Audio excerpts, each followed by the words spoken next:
Here's what bothers me the most about the modern moment.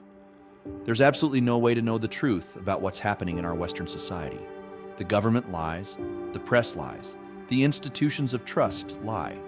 There have been so many things that the American citizen has never been told the truth about, that everything that happens in the world has a plausibly true outcome that is antithetical to a good government, a free life, and an engendered trust.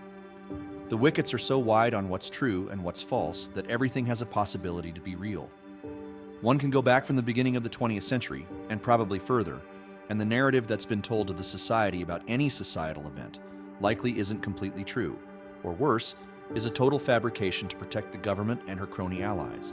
Wars, disasters, people's behaviors, plagues, attacks on tall buildings, other governments and their leaders, all have been manipulated in their presentations to the public in order to advance the machine that chews up the goodwill of citizens in an insatiable devouring.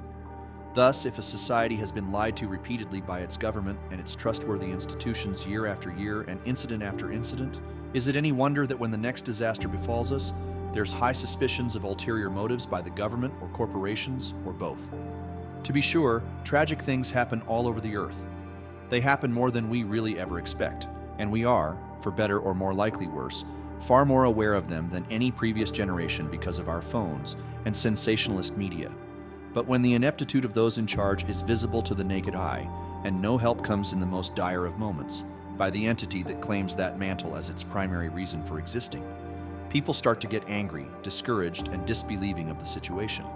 Are the stories about lithium and quartz deposits in the North Carolina mountains real? Is there a giant corporation with a government contract for that resource? Are people from the government discussing bulldozing whole communities and confiscating land and property? Maybe. And that's the problem. The entire premise of a good government is that it is restrained by its own internal competition and watchdogged by the people and the press. So when none of that is happening, is it any wonder that people want to ask the questions about plausible stratagems against them?